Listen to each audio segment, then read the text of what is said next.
Barricade তৈরি হচ্ছে। আপনাদের দেখিয়েছি কিভাবে উচ্চতা দীর্ঘ একেবারে 6 থেকে 7 ফুট উঁচু এই ব্যারিকেড। শিবাশিস রয়েছেন আমাদের সঙ্গে এই মুহূর্তে সাঁতরাগাছি থেকে। পিতামাতা হওয়া এখনো কি স্বপ্ন? অ্যাপোলো ফার্টিলিটির সাথে আপনার পিতামাতা হওয়ার স্বপ্ন পূরণ করুন। বিনামূল্যে পরামর্শের জন্য কল করুন 9953922843। শিবাশিস, তৈরি করা হচ্ছে ব্যারিকেড, একেবারে মজবুত করে ঝালাই হচ্ছে।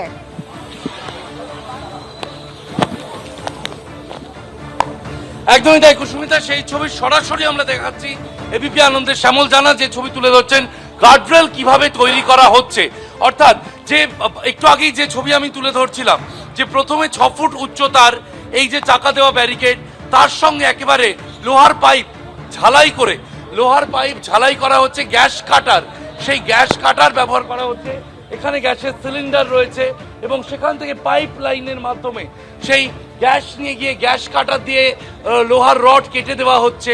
তার সঙ্গে ঝালাই করা একেবারে এই যে লোহার রড কাটা হচ্ছে, সেই লোহার রড তা কিন্তু একেবারে গার্ডরেলের সঙ্গে ঝালাই করে দেওয়া হচ্ছে।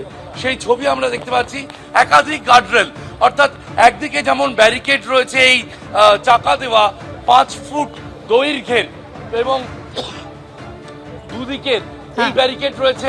এর সাথে সাধারণত আমরা কলকাতায় যে গার্ডরেলগুলো দেখি বাইপাসের ওপর, সেই গার্ডরেল রয়েছে এবং সিঙ্গেল গার্ডরেল। এই 3 ধরনের গার্ডরেলকে একেবারে এক একটি আয়রন পাইপ দিয়ে ঝালাই করে কিন্তু একটি কাঠামোতে নিয়ে যাওয়া হচ্ছে, যাতে কোনো পার্থক্য না থাকে। এর পাশাপাশি আরেকটি গুরুত্বপূর্ণ তথ্য তুলে ধরবো। ওই দিকের রাস্তা মূলত গার্ডরেল করা ছিল, তাতে 10 ফুট জায়গা ছাড়া ছিল ছোট গাড়ি চলাচলের জন্য। এবার হাওড়া থেকে, অর্থাৎ কলকাতা থেকে খড়গপুর যাওয়ার যে লেন সাঁতরাগাছির, সেই লেনে কিন্তু ব্যারিকেড করার কাজ শুরু হলো। কারণ আন্দোলনকারীরা তারা যদি কোনোভাবে মাঝে ডিভাইডার টপকে তারা উল্টো দিকের লেনে নবান্ন যাওয়া শুরু করেন, সে কারণেই খড়গপুরের অভিমুখে যে রাস্তা যাচ্ছে বা কোনা এক্সপ্রেস অভিমুখে যে রাস্তা যাচ্ছে, সেই রাস্তাতেও কিন্তু ব্যারিকেড বসানোর কাজ। অর্থাৎ কোনোভাবেই এই ব্যারিকেড টপকে আন্দোলনকারীরা এগোতে পারবেন না এবং সেই কারণেই কিন্তু ফিক্সড করা হচ্ছে, একেবারে পার্মানেন্ট করা হচ্ছে ব্যারিকেডকে। এবং ব্যারিকেডের উচ্চতাও কিন্তু সাধারণ ব্যারিকেডের থেকে অনেক বেশি, কোথাও 6 ফুট, কোথাও আবার 7 ফুট। ঝালাই করে সেই বন্দোবস্ত করছে ইতিমধ্যেই পুলিশ। নবান্ন অভিযান আটকাতে কিন্তু বজ্র আটুনি এটেছে পুলিশ। তোমায় কিছুক্ষণ আগে যখন আমাদের অন্যান্য প্রতিনিধিরা যে ছবিটা দেখাচ্ছিলেন, যে প্রধান যে সড়কগুলো এজেসি বোস রোড থেকে শুরু করে দ্বিতীয় হুগলি সেতু, সাঁতরাগাছি রাস্তা, সমস্ত জায়গায় ব্যারিকেডিং করে দেওয়া হয়েছে। কিন্তু এর আগে একবার নবান্ন অভিযানে আমরা দেখেছিলাম যে সেই সমস্ত জায়গায় ব্যারিকেডিং যেখানে করা হয়েছিল, মূল মিছিল সেখানে আটকে গিয়েছিল, কিন্তু ছোট দলে বিক্ষোভকারীরা ভাগ হয়ে সরু গলি দিয়ে নবান্ন পৌঁছে গিয়েছিলেন। আমি এখন তেমনই একটা জায়গায় রয়েছি, যেটা কিন্তু নবান্ন আসার একটা বিকল্প পথ। ঠিক আমার পিছনে যে রাস্তাটা দেখছো, শরৎ চ্যাটার্জি রোড, এই রাস্তা দিয়েই একেবারে সাঁতরাগাছি থেকে বেলেপোল হয়ে চ্যাটার্জি হাট হয়ে এই শরৎ চ্যাটার্জি রোড ধরে সরাসরি একেবারে নবান্নে পৌঁছে যাওয়া যায়। আর এইখানেই কিন্তু পুলিশের তরফ থেকে ব্যারিকেডিং করে দেওয়া হয়েছে। কারণ যেখানে আমি দাঁড়িয়ে রয়েছি, এখান থেকে নবান্নের দূরত্ব মেরে কেটে 100 মিটারও নয়। আমি একটু শান্তনুকে ছবিটা দেখাতে বলবো।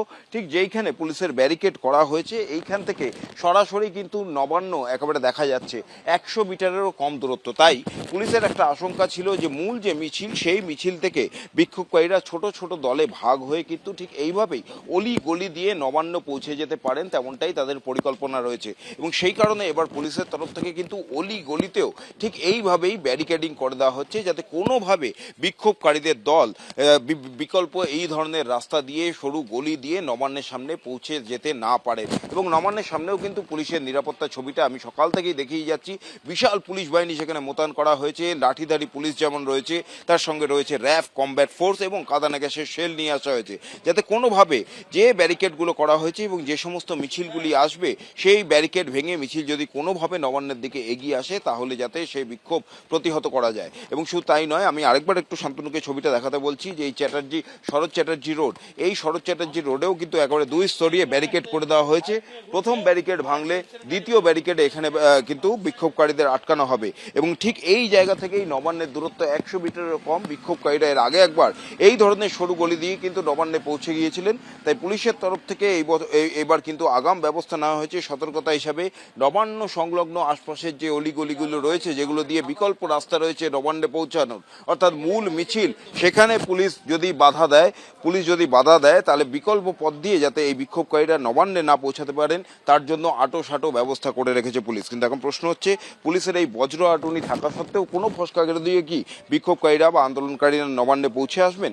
পুলিশের তরফ থেকেও দাবি তারা সমস্ত রকম নিরাপত্তা ব্যবস্থা রেখেছেন যাতে নবান্নে কোনো রকম অশান্তি না তৈরি হয়।